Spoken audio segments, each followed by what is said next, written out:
everyone, welcome back to another Dr. Tom Redneck Solutions video. Today I'm pretty excited. I am going to be doing an unboxing of a new rifle that I bought from Airgun Depot. I know everybody out there has probably watched a million plus videos of the Venturi Avenger. Yeah, I bought an Venturi Avenger, but I didn't buy the one that everybody else got. I got the one that actually came out April 23rd. So April 30th, took them 7 days. Just got it delivered by UPS. So let's get started on this. Get this out of the way.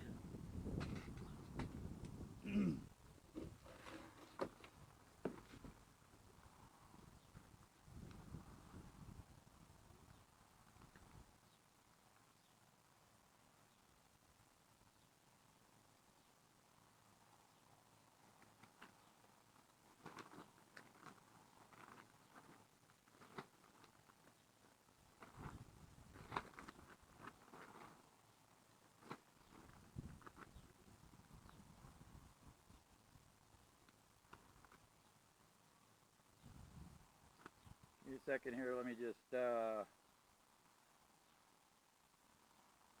my other camera going at the same time. Okay, HD, and we are ready to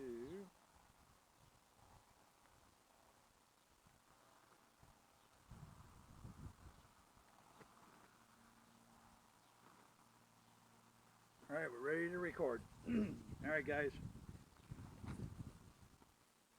I'm telling you, so I'd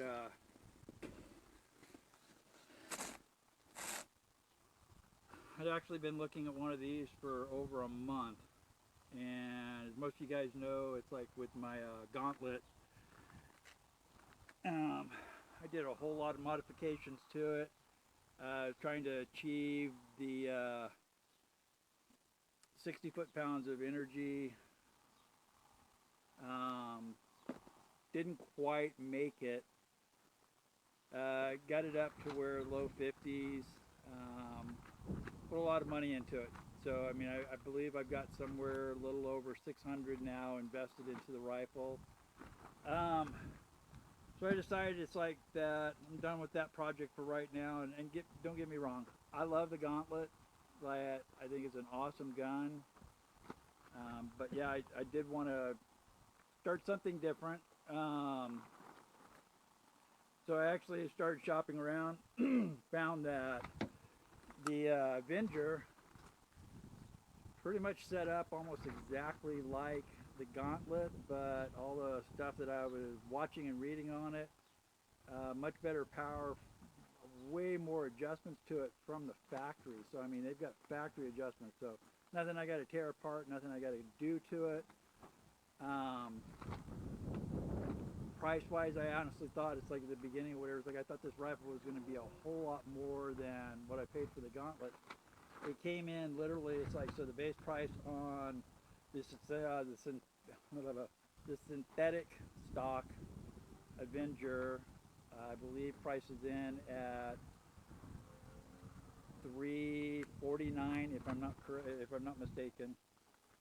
So shopped it, reviewed it, watched all kinds of videos, and finally just decided to pull the trigger. Went to the Airgun Depot website and told me that it was out of stock, and most of the ones for the synthetic are due in, I believe it's the 14th of May. So a couple weeks out, and I'm like going, well, you know, and so I'm scrolling, and next thing you know, I see an upgraded Avenger that they're selling. That was exactly what I really wanted. So that's what's in this box. That's what we're going to get to. So I'm going to take and try to position the camera down a little bit lower so you can see everything. I believe that should cover it. Okay. So Smith & Wesson M&P. Love this knife. Let's see what we got here.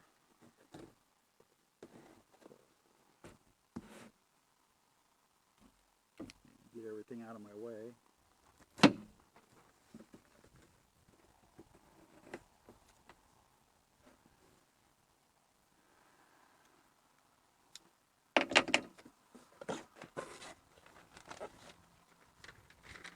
Packing slip.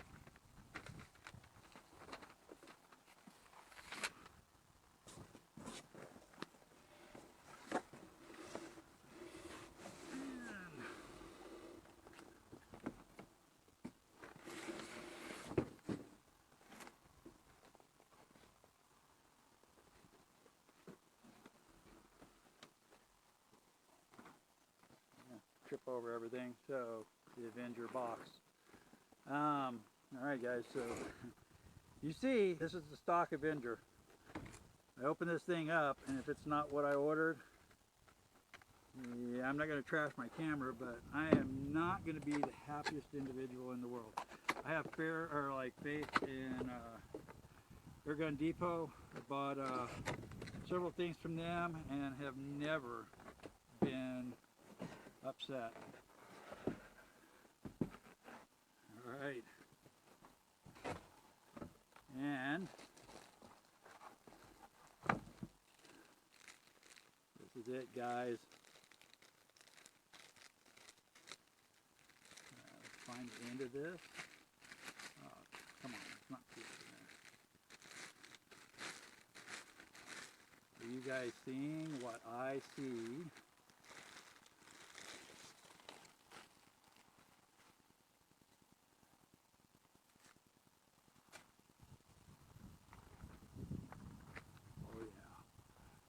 See that? Nice wood stock. Nice and solid.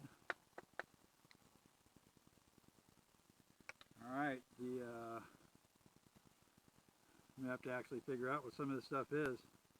So I believe it is this is the fill manometer. And I believe this is the one for the regulator. Safety, fire, all right. Oh, beautiful.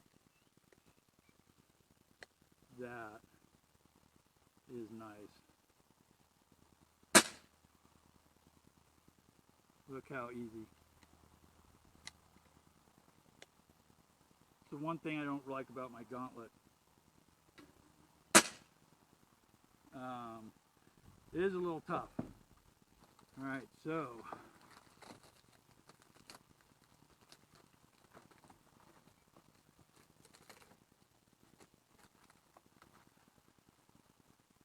two magazines. I guess I didn't get hooked up on anything, which is fine. I mean, I wasn't looking for a hookup. Let's get this box out of the way.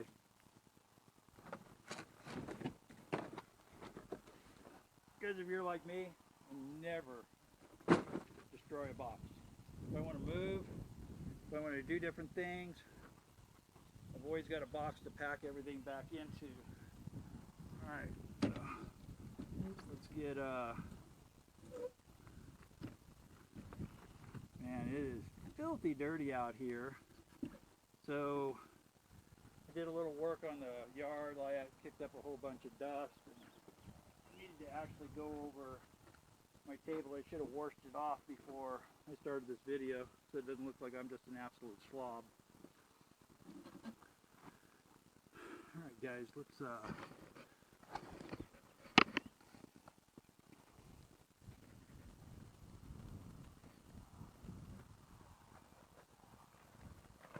this thing is absolutely awesome.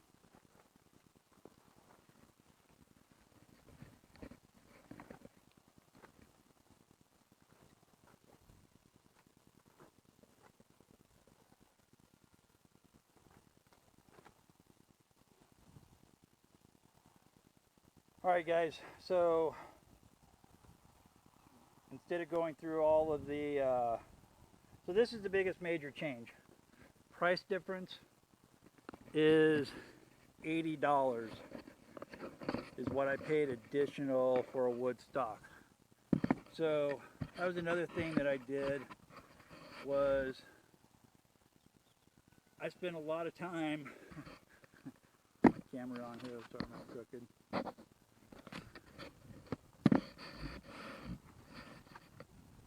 I spent a lot of time going through videos and reading reviews, and one of the guys out there that I follow his channel at, that he does quite a lot, I don't know, I'm blanking on the name right now.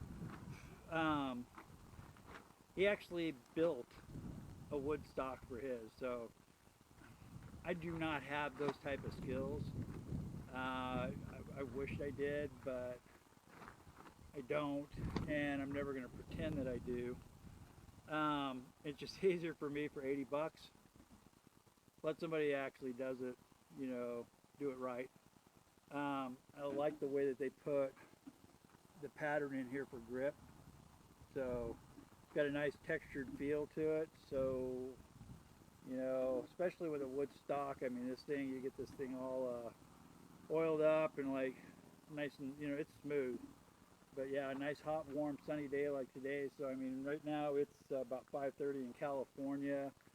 The sun won't go down here for another probably 2.5 hours. We're not peak temperature, but I'm going to guess that it's probably about 80, 85 degrees right now. So definitely warming up. A little different than whenever I was out here shooting, you know, when it's nice and wet and rainy and kind of chilly, and but it is getting a little sweaty. Guys, I don't know how much more I could tell you about this gun. I mean, without just literally covering the specs, and I don't want to cover the specs until I want to make sure that I bone up on everything so I don't miss anything of what's different. The biggest thing is I know that the cocking lever, instead of the bolt cocking lever that you see on most of the rifles, they have this one that is real similar, that I've only seen this type of cocking lever generally on the higher end rifles. The pressure, you know, a regulated tank that you can actually adjust. Again, that's one that, you know, I think just to do that on my gauntlet is the Ninja Flex regulator was $75, and I had to actually put another $75 kit from the Hajimoto Super Tune kit onto it. So, you know, it was 150 bucks into that just so I could adjust the hammer spring, and it allowed me also. So I guess in a way it's like the hammer spring adjustment was 75, and then the pressure regulator was 75. But, you know, like I said, I mean, I put a lot of stuff into that rifle to tune it. Everything I've read about this is going to perform exactly what I did to the Gauntlet, if not better. I am hoping that this one fares out much, much better as a stock rifle. All right, guys, so I'm going to end it here. Thanks for tuning into this and watching it. I will crank out another video. The biggest thing that I want to do right now is I got a scope coming. I think it's supposed to be here hopefully tomorrow is what I'm kind of anticipating. I want to get a scope mounted on it. I want to get this thing actually tuned, filled up, adjusted. I'm going to sight it in, and then we're going to run some chronograph tests and some different pellet tests, because you know that I love shooting different types of pellets to see who's got what, and you know, the people that boast that their pellets are better than the other, we'll find out. Until then, peace out, and catch you on the next one.